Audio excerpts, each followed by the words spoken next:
Okay, here is the hidden history of health and science. We're starting up where we left off. We left off talking about how the Catholic Church built Western civilization. This is the book by Thomas Woods, and I got the copy right here. I've read it cover to cover several times. It's quite a good book, but I'm also going to say something, sounds a little arrogant, but you can guess what I'm going to say next. Here is one of the books by Rodney Stark, How the West Won. The Triumph of Modernity, and this book is very good. I think he's an excellent historian. Here is How the West Won by Rodney Stark. He wrote a couple other books about the greatness of the West, For the Glory of God. He was a sociologist that became a pretty serious historian, bearing false witness about all the distortions, trying to slander the Catholic Church. And he was an atheist, but he came to the conclusion, oh my God, almost everything good comes from Christianity. That's what anybody who reads and studies will tell you. I've read just tons of stuff. Here's some other history of Christianity, the Savior of Science, Jesus Christ, okay? Human accomplishment. I got stacks and stacks of these books. I've been studying this for decades, okay? So what I'm telling you is just scratching the surface. But then you'd also say to yourself, if I've read all these good books about history, how come I still write books about history myself? And here's why. Because these guys have almost zero pictures. Okay, and they don't really give you the essence of it. They give you a tremendous amount of detail that I find very valuable, but the average person, they're not going to read, 700 pages of fine print text about history. They want the big story and picture. So here's the picture of the cover of Rodney Stark's book, okay? And then I'm going to show you the pictures of some of the great scientists. Here's like a typical book. Science Was Born of Christianity, yes. And the teaching is Stanley Yaki. He's the great scientist who wrote all about how modern science comes from the Catholic Church. Anybody that tells you that the church is opposed to science, they don't know what they're talking about. Here's Vitruvius, the great Roman architect, okay? Pioneer in Roman architecture and the Pantheon, the best example of his style. The point I'm making is all these Western guys figured all this stuff out and did it, okay? And then here, I think I lost a painting there.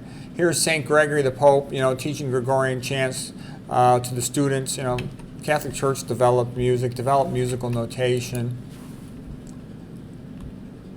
Here is the, plowing in the fields of France. And, this agriculture, it came from the monasteries. The monasteries developed, this is oxen, of course, but the monasteries developed the horse harness so they could get horses to plow. They're much easier to control. They were better than working with oxen. And they had horseshoes, they had horse stirrups. They had a high back saddle. They had a lot of things to improve what horses could do. They developed the iron plow, rotating the crops. They dramatically increased the crop yields of the monasteries. Okay? That's where agricultural science was developed in Christendom. And the monks, they were pretty prosperous. You get a bunch of guys, a bunch of Christian men, they're going to be hardworking. They're going to produce a lot of food. They're going to produce a bountiful surplus. Traveling pilgrims were welcome to stay at the monasteries and eat. The local people, if they were poor, they'd come stay at the monasteries and be fed by the monks. Okay, the monks did a lot of good things. It is not widely known how many great things the monks did. Okay, look, beautiful paintings on the wall. Okay, the monks, they had to keep calendars for the church, and so they were very good at making clocks, very good at making calendars, very good at astronomy. They also helped in the development of eyeglasses and spectacles and telescopes.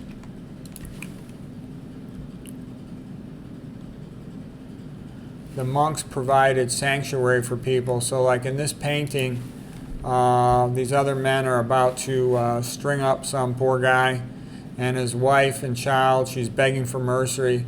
And the priests and the monks will protect the poor guy. I don't know what happened in this picture, but they were a major civilizing influence on Europe. The pitchfork mob is coming for the individual. Okay, he probably said something that wasn't politically correct. Okay,